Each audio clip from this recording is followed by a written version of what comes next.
Hello students, this is Faizan Mirza. We are discussing gas exchange and smoking. To understand the relationship between gas exchange and smoking, we need to understand what the gas exchange system is doing and how is it adapted for its functionality. The gas exchange system basically is involved in taking oxygen to the tissue level and removing carbon dioxide from there.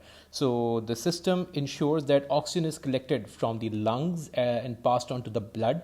The blood then takes the oxygen to the tissues and deliver it there. The carbon dioxide which is picked up from the tissues is delivered back to the lungs and we exhale it out. So the process of inhalation and exhalation and tissue respiration all comes across here. So how gases are moving outside the cell, for example, if there is a low CO2 and there's a high oxygen concentration, oxygen diffuses into the cell down the diffusion gradient and carbon dioxide diffuses out again down the diffusion gradient. And this is the gas exchange occurring, and the arrows can get reversed in the opposite manner. So if there is a, for example, a high concentration of CO2 here, so the CO2 would move into the cell or into this region. For example, this is what happens when the blood is passing from a respiring tissue, that the respiring tissue is having a high carbon dioxide concentration. The carbon dioxide moves from the tissue into the blood and into your RBCs and plasma, and it is then moving ahead in the circulatory system until it comes down to the lungs, where there's a low carbon dioxide concentration in the inhaled air. So again, carbon dioxide diffuses from the blood to the alveolar air and then we exhale it out. So the basic functions of your respiratory system or the gas exchange system. So let's just review these basic functions. It cleans your air, and for cleaning purpose, cilia is mandatory. Particles which are about 5 to 10 micrometer, they are all cleared up.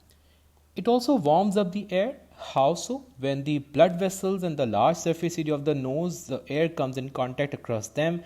So the air that we inhale, it gets warmed up. So the air reaching the regions of the alveoli is not very cold. The air also get moistened, so enough water is added to prevent the airways from drying up. So the water vapor evaporates from the airways of the lining, and it just moistens the air. It provides a large surface area, about 3 to 10 to the power 9 alveoli, and each having 250 micrometer diameter. So it's an enormous area, about 70 meters squared area across which gas exchange can occur. It also minimizes the distance across which diffusion will occur. So very small distance of about 5.5 micrometer to 0.6 micrometer at the region of this gas exchange membrane, where you have your alveoli facing the blood capillary and the gases can get exchanged down their diffusion gradient. So this very small distance is again one of the feature of the gas exchange system, which is a remarkable feature. When we are discussing gas exchange occurring at the level of alveoli, so this is the alveoli. We know that alveoli is a single cell lining. So is the capillary. The blood comes from the arterial end. This is the blood coming. This is deoxygenated blood rich in carbon dioxide and going to the venous end of the capillary. This is the alveoli. This is the oxygen that you just inhaled. We know that your capillary and your alveoli, they all are single cell linings. So oxygen will just diffuse down the single cell lining, and carbon dioxide also diffuse down the single cell lining, and this is just one cell thick. So this is carbon dioxide going to the alveoli. The deoxygenated blood loses carbon dioxide, and this distance is about just 0.5 to 0.6 micrometer. The diameter of the capillary is about 7 micrometer. We know that the squamous epithelial cells, they are the ones which they line up the they are the ones which make up your alveoli, and the same kind of squamous cells, they make up not exactly same but similar, they are the ones which are present in the capillary as well. So carbon dioxide diffuses to the alveoli and it's exhaled out, and the oxygen that came in goes to the capillary and the blood becomes oxygenated, and the oxygenated blood then goes to the veins. Okay, so this table here shows you the airway, trachea, bronchus, terminal bronchiole, respiratory bronchiole, alveolar duct, and the alveoli. The numbers, there's just one trachea, there are two bronchus, and these are the numbers that each of the respiratory passage is having. Approximate diameter, so 1.8 to 2 centimeter you have your trachea. Then the bronchus is a bit small, about 1.2 centimeter. The terminal bronchioles are 1.0 millimeter and then 0.5 millimeters respiratory bronchiole. You can see that the unit from centimeter turns to millimeter, and then the alveolar duct and alveoli are simply in micrometers, which are 400 micrometer and 250 micrometers. So these are very tiny structures. Now the substructures, the subcellular structures, or structures which are present, which assist this process. So cartilage. So yes, cartilage is present in the trachea and in the bronchus, but it's absent in the others. Goblet cells which produce mucus is present in the trachea and the bronchus, but not in the other parts. Smooth muscle is present in bronchus, trachea, as well as the terminal bronchiole, but not in the other parts. Cilia, which filters the air, yes, present. It's present in the, you can say, the almost most of the entire length of the respiratory passage, but it is absent in the alveolar duct and the alveoli. Site of gas exchange, you know that gas exchange occurs only across a single cell lining. So this is the region where alveolar duct and alveoli, they have single cell lining. So yes, gas exchange occurs, but at this region. Trachea, how is the trachea adapted for its function? It will have incomplete ring of cartilage which will provide support, and this is having a C-shaped cartilage. This is a C-shaped structure. There will be an opening here between the C end, so it prevents the collapsing of the trachea during exhalation, and there will be a patch of smooth muscles joining the opened ends of that C-shaped ring. So the ring will be closed, will close up because of the smooth muscle present in this region. And these smooth muscles, they maintain their diameter, although not very effective in trachea, but yes, it maintains the diameter. And then you have the epithelial cells in the trachea, and the epithelial cells of the trachea, they are either the mucus producing cells or the ciliated cells.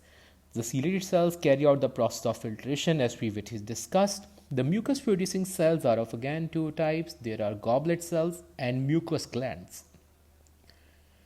Ciliated cells are carrying out the process of filtration, and the goblet cells and the mucous gland, they produce mucus. This is a slimy mixture of mucin and salts and water. It adheres particulate matter, and when it gets adhered, so it is not inhaled deep into the lungs. It provides a barrier for the pathogens to penetrate, so they can't really penetrate into the cells. And it also dissolves pollutants, and if pollutants get dissolved in your this slimy mixture of mucus, it causes coughing. So this is the basis of coughing, the irritation caused by that. The wall of trachea in transverse section, and this shows you the plan diagram. So this is the plan diagram, the low power plan diagram of tracheal wall, and this is the trachea in the transverse section.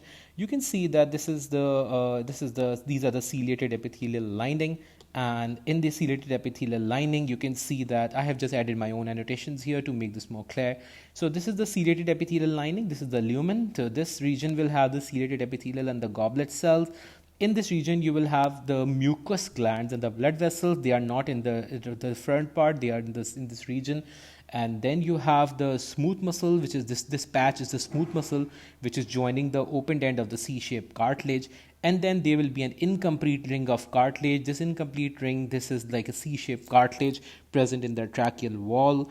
And then if you you try to magnify this and you see these layers, so the topmost layer is the layer of epithelial cells and the goblet cells.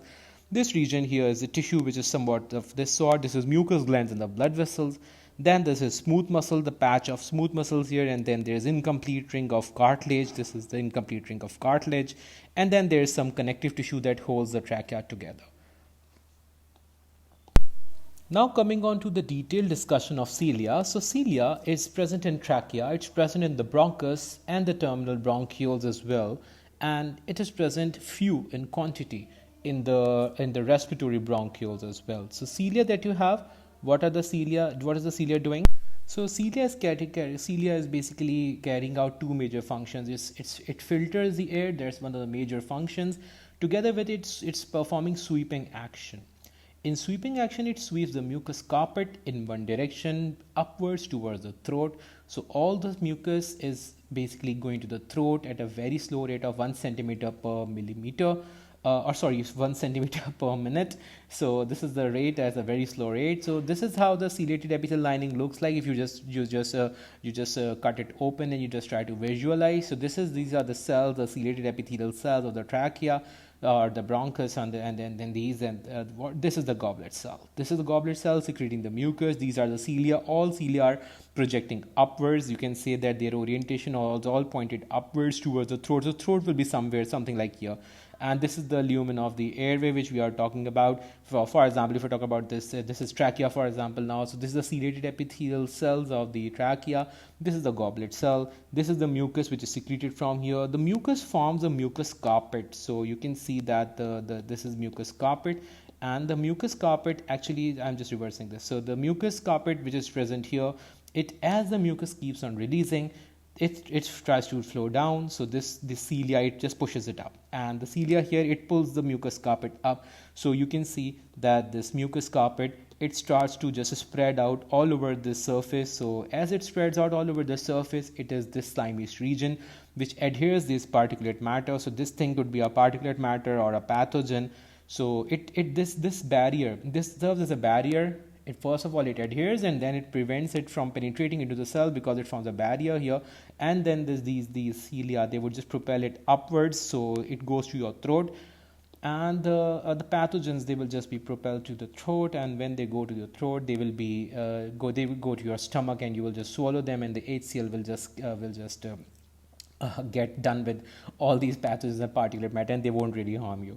So this is what the cilia is doing. This diagram here is a photomicrograph of the lining of the epithelial cells, showing as well as the goblet cells. So the cells of the airway lining, ciliate epithelium, goblet cells, and the mucous cells. So you see this here. These are the cilia. These are projecting from epithelial cells, and this egg-shaped structure. This is the goblet cell, which is having mucus here. So mucus just moves out from here and then spreads out evenly all along this the ciliated epithelial lining. And this is the nucleus of these cells, and this is the cytoplasm, and these are just the general labels. Now I have added annotations to this diagram taken off from one of the books of Mary Jones. There's a 4th edition. So you can see this is trachea, this is bronchi, and this is the bronchioles. So just see the transition. In trachea, you can see this is the C-shaped cartilage. Look at the width of the C-shaped cartilage here. This is the mucus and the mucus glands here. This is the epithelium, the ciliated epithelium, and this is the lumen from which the air is passing through. In bronchi, you can say that the width of the C-shaped cartilage actually is the ring cartilage. This cartilage is not C-shaped anymore. So this is the cartilage here, and these are the epithelial cells, and these epithelial cells, then this is the lumen. And you can see that this is bronchi. You can just compare the width of the cartilage, and you can see the abundance of the cells. These are the individual cells that make the cartilage. Just look how enormous these cells are here in trachea. Now if we just go to bronchi, so in bronchi, the transverse section, you can see this ring, this entire ring. This is not cartilage, this is smooth muscle, and these folded structure, this is the epithelium, and this is the lumen through which the air is passing through. So bronchi, the smooth muscle is very extensive here, and the smooth muscle can allow the bronchi to either dilate or constrict, and these folds, they ensure that while dilating or while constricting of these bronchioles, the surface area can change, and the epithelial lining will not get damaged. This again I have added some annotations to this one of the diagrams taken from C.J. Clegg. So this is a slide showing to the lumen of the bronchiole, and this is the lining. The epithelial cells can be seen, the bulk of smooth muscle can be seen, and these are the alveoli, the surrounding alveoli, and this is the respiratory membrane which the gas can cross. And this respiratory membrane would have the cells of the alveoli and the capillaries as well, which will have blood in it. So this is how the bronchiole would look like. Okay, so this diagram shows to you how this is the alveolar duct and how this is the alveolus wall, and this is the wall which is made up of the squamous epithelial cells, and this is the terminal bronchiole which branches off to an alveolar duct, and then the alveoli comes. So around the alveoli these fibers. These are the elastic fibers made from elastin proteins, and you can see that they are present all around the alveoli. And this is the smooth muscle which is just providing some support. This is not the part of alveoli though. So these structures, they provide support. So elastin protein, it provides stretchability or extensibility to the alveoli, so that when you are inhaling, when the air goes in from this region, the alveoli can expand as shown in the green arrows, so it can just stretch and air is drawn inwards, and when upon expiration this elastic recoil occurs and this wallet just goes inwards and the air is pushed ahead and upwards to the remaining regions, for example the bronchioles and the bronchi, and then the trachea and then the nose, and then exhaled out.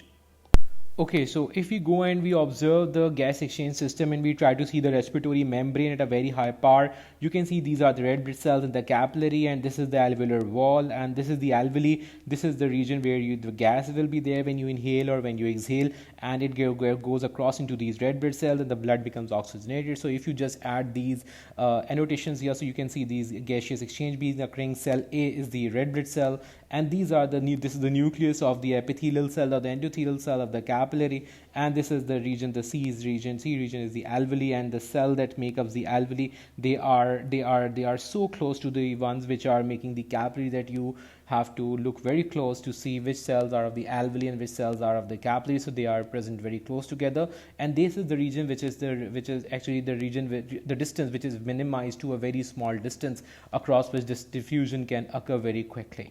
Here in this diagram, you can see the alveoli transverse section, and this is the alveoli, the gas exchange membrane. Again, this is the 0.5 micrometer to 0.6 micrometer distance, a very tiny distance that the gas need to cross, which occurs very quickly. This is the capillary endothelium. This tiny thing is inside is the red blood cell, and this entirely is the capillary here. These are the squamous epithelial linings of the capillary, and you can see there will be elastic fibers present as well. And if you just try to magnify, this is how your one alveoli looks like. So these are the cells which include number one, there will be a surfactant, this lining of moisture. It is secreted into the alveoli. It makes your alveoli easily stretchable. It prevents the walls of the alveoli from clinging to one another. The alveoli is much easier to inflate and deflate. So this surfactant, it makes this entire region inside the alveoli more flexible, and this is extensively rich in phospholipids, this surfactant, and it reduces the surface tension here. And this is the squamous epithelial cell of the alveoli, and this is the capillary here, this squamous epithelial cell of the capillary, and these are the red blood cells. This is the plasma here. So this is how the gaseous exchange would just cross here. This cell is shown separately, a bit separate from the remaining alveoli, although it won't be a separate cell, like not as separate as shown in this diagram. It would be very well a part of the alveolar wall, pretty much like the diagram that we just saw here. This is the messy kind of structure that we actually are made up of.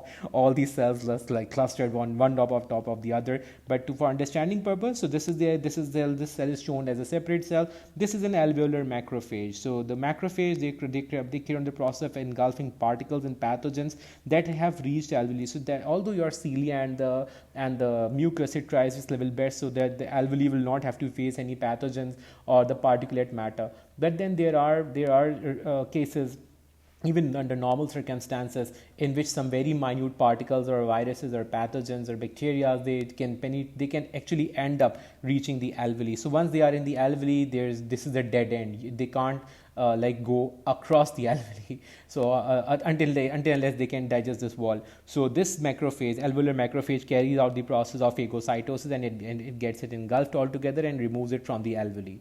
It's also called for this sake it's also called as the dust cell, but I would recommend that we just restrict ourselves to calling it alveolar macrophage for now. Probably the term of dust cell you can study later at higher levels. Again, this is one of the Wolf-Fuller transmission electromicrograph. This is 2100 times magnified diagram. This blue region is the alveoli. These biconcave discs are the red blood cell. This yellow thing is your plasma. So this is the single cell lining of the alveoli. And this alveolar air, it just passes oxygen to the blood. The blood becomes oxygenated. The blood loses carbon dioxide to this alveoli, and you exhale this thing out. So this is how your alveoli is functioning here. This diagram or this slide of this is a photomicrograph showing you normal lung tissue, and this is the lung tissue of emphysema. So an individual suffering from emphysema disease, which you are just about to discuss. So this is the bronchiole. You can just see the rounded structure and the folded parts. You can just recall what we discussed in the bronchiole here. So these are all the alveoli. You can see that alveoli, most of them are probably a bit larger, some of them are smaller, and this is the gas exchange membrane having the blood capillary across which this diffusion can occur. And this is very normal. You just try to count the number of alveoli which you can see here. So what's happening in this slide, this other slide? This is a you can say that this is an emphysematous lung, or a person who is suffering from alveoli emphysema. So emphysema, when it if it affects the main region of the lung that is affected is the alveoli. The alveoli becomes distended, it becomes collapsed. You can see how large the alveoli have become. The alveoli can be seen that they are largely distended. They are not at all recoiling the way they recoil here. So they become distended. They are more collapsed here. They are called to be coalesced alveoli. Guys, that's it for now. I'll be continuing the diseases and the smoking wala part in the next set of my next talk. In fact, so that's it for now. Thank you.